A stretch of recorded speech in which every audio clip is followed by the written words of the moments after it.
Next generation కోసం ఆలోచిస్తారు. భావి తరాలకి ఒక ప్రగతి బాట వేసే నాయకుడే మన ముఖ్యమంత్రి వర్యుడు నారా చంద్రబాబు నాయుడు గారు. నిజంగా మీరందరూ ఒక పుస్తకం చదవాలి. అన్ ఐడియా హ్యాస్ కమ్ అని రజత్ గుప్తా ఒకప్పటి స్టేట్స్మెన్, ఒకప్పటి ఫైనాన్షియల్ అడ్వైజర్, ఐఎస్బి స్థాపించిన వ్యక్తి, ఆయన ఒక మచ్చెక్కి ఆ పుస్తకంలో రాశారు. చంద్రబాబు నాయుడు గారి విజ్ఞత, చంద్రబాబు గారి విజన్ ఎంత ఇదంటే, ఆ రోజు ఐఎస్బి ముంబైకో తమిళనాడుకో వెళ్ళిపోయే పరిస్థితుల్లో ఆయన ఇన్వైట్ చేసి ఐఎస్బి గ్రూప్ని హైదరాబాద్కి తీసుకొచ్చి ఆనాడు ఒక పవర్ పాయింట్ ప్రెజెంటేషన్ ఇచ్చి ఐఎస్బి స్థాపనకి ఆయన ప్రగతి బాట వేశారు. అదొక్కటే కాదు, ఈరోజు మైక్రోసాఫ్ట్ వచ్చినా సరే, హైదరాబాద్లో ఎన్నో పరిశ్రమలు, గూగుల్, ఫేస్బుక్, యాపిల్ ఎన్నో వచ్చినా సరే, ఆ రోజు చంద్రబాబు నాయుడు గారి ప్రగతి పదంలో ఆయన ఆ బాట వేయగలిగారు. కాబట్టే ఈరోజు 1.5 కోట్ల రెవెన్యూ హైదరాబాద్ కేవలం జనరేట్ చేస్తుందంటే చంద్రబాబు నాయుడుకి చెల్లింది. మళ్ళీ ఈరోజు మన అదృష్టమో మన ఏమో తెలియదు కానీ రాష్ట్రం 2 ముక్కలైనా సరే ఇంకొక రాజధానిని కింద నుంచి నిర్మించే బాధ్యత మన విజనరీ అయిన చంద్రబాబు నాయుడు గారి మీదే పడింది. ఆ బాధ్యత ఆయన సక్రమంగా తీసుకుని ఈరోజు అమరావతిని ఒక గ్లోబల్ సస్టైనబుల్ క్యాపిటల్గా, ఒక సింగపూర్కి సమాధానంగా ఆయన తీర్చిదిద్దే బాధ్యత చేసుకున్నారంటే ఆయన మనం ఈ 5 ఏళ్ళు సంబరం చేసుకోవటం కాదు.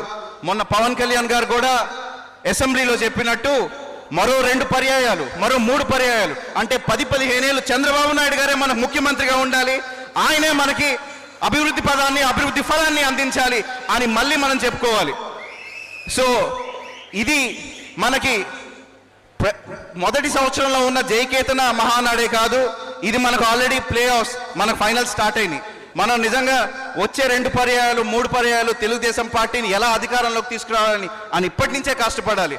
లోకేష్ గారితో నేను మొన్న సందర్భంలో మాట్లాడుతున్నప్పుడు, అన్న కార్యకర్తలు కొద్దిగా అసహనంగా కొద్దిగా ఇదిగా ఉన్నారు, సంవత్సరం అయినా సరే కొంతమంది కొన్ని ఆశలు పెట్టుకున్నారు అని చెప్పడం జరిగితే ఆయన ఒకటే మాట అన్నారు, కిషన్ మనం ఇక్కడ కంగారు పడాల్సిన అవసరం లేదు, అసహనం ప్రదర్శించకూడదు, పార్టీ క్రమశిక్షణ కలిగిన పార్టీ ఎంతో నిబద్ధతతో పనిచేసే పార్టీ.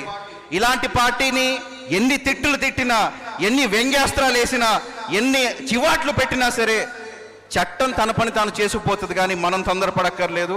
రెడ్ బుక్లో అందరి జాతకాలు ఉన్నాయి, రెడ్ బుక్కే అందరి జాతకాలు తీస్తుందని.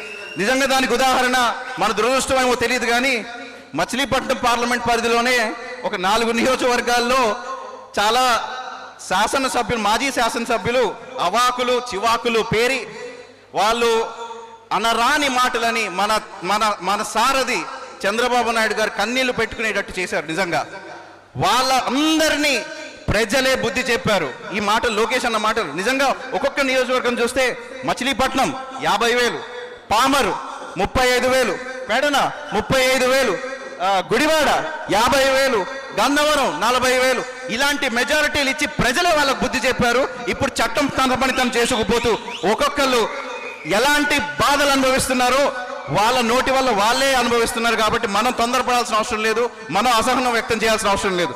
చట్టం తన పని తను చేసుకుపోతుంది.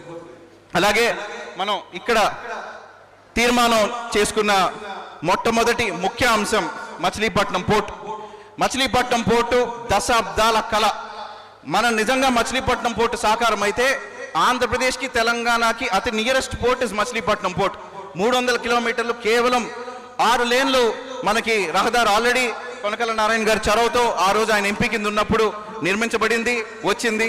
అలాగే నాన్నగారు బోరగడ్డ వేదవ్యాస్ గారు మొట్టమొదటి మచిలీపట్నం అర్బన్ డెవలప్మెంట్ చైర్మన్, ముడాగ్ చైర్మన్ కింద ఉన్నప్పుడు ఆనాడు త్వరతగిన ల్యాండ్ అక్విజిషన్ కావాలి, ప్రైవేట్ వ్యక్తుల దగ్గర నుంచి ల్యాండ్ తీసుకోవాలి అనుకున్నప్పుడు డబ్బులు లేకపోయినా అప్పులు ఉవ్వులు కూరుకుపోయిన రాష్ట్రం చంద్రబాబు నాయుడు గారు ఒక మహోన్నత బాధ్యత నాన్నగారి పైన పెట్టడం, ఆయన డబ్బులు లేకపోయినా ఫైనాన్స్ కమిషన్ నుంచి 250 కోట్లు ఆ రోజు మంజూరు చేయించి 1400 ఎకరాలు ప్రైవేట్ వ్యక్తుల దగ్గర నుంచి మనం ల్యాండ్ అక్విజిషన్ 7 నెలల రికార్డ్ టైంలో చేసి ఆ రోజు నవయుగ సంస్థని మనం తీసుకొచ్చి February 7th, 2019 మనం శంకుస్థాపన చేయడం జరిగింది. కానీ ఈరోజు మనం 6 ఏళ్ళు వృధా చేసుకున్నాం.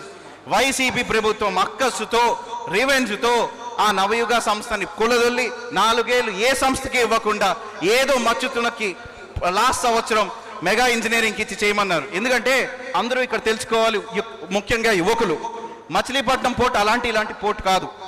బ్రిటిష్ వాళ్ళే ఆ రోజు పోర్టు నిర్మించలేక 1600వ శతాబ్దంలో మచిలీపట్నాన్ని వదిలి వెళ్ళిపోయారు.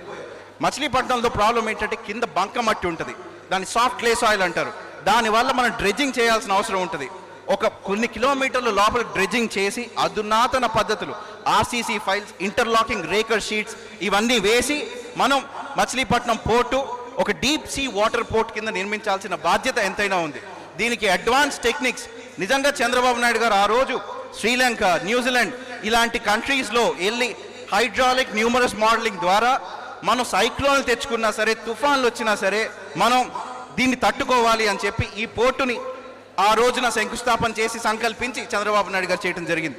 అదే ఉద్దేశంతో ఆయన రివెంజ్కి పోకుండా మెగా ఇంజనీరింగ్ని కొనసాగిస్తూ మెగా ఇంజనీరింగ్ తొందరగా పూర్తి చేయాలని 2026 మార్చి కల్లా 2 బర్తులు పూర్తయి ఈ మచిలీపట్నం పోర్టు కలల సాకారం స్వప్నం తొందరగా మన ముందుకు రావాలి అని చెప్పి ఆయన చేయడం జరిగింది. మనం నిజంగా ఈ రోజున మచిలీపట్నం పోర్టు కలల సాకారం అయితే 40,000 ఉద్యోగాలతో పాటు ఎన్నో యాన్సిలరీ యూనిట్స్ వస్తాయి. మచిలీపట్నం రూపురేఖలే మారిపోతుంది. అందుకనగా తొందరగా ఈ మచిలీపట్నం పోర్టు కల సాకారం అవ్వాలని కోరుకుంటూ మరొక్కసారి చంద్రబాబు నాయుడు గారికి, లోకేష్ గారికి, అలాగే ఈ ఎన్డీఏ ప్రభుత్వంలో ఉన్న మిగిలిన నాయకులందరికీ కూడా కలిసికట్టుగా పనిచేసి మనం ఈ పర్టికులర్ మహానాడులో తీర్మించుకోవాలి. వచ్చే పర్యాయమే కాదు, వచ్చే 2 పర్యాయాలు చంద్రబాబు నాయుడు గారే మన ముఖ్యమంత్రి కింద ఉండాలి, ఎన్డీఏ ప్రభుత్వమే మళ్ళీ మనకు అధికారంలోకి రావాలి అని చెప్పేసి. జై తెలుగుదేశం, జోహార్ అన్న ఎన్టీఆర్, జై చంద్రబాబు నాయుడు గారు, జై లోకేష్ గారు.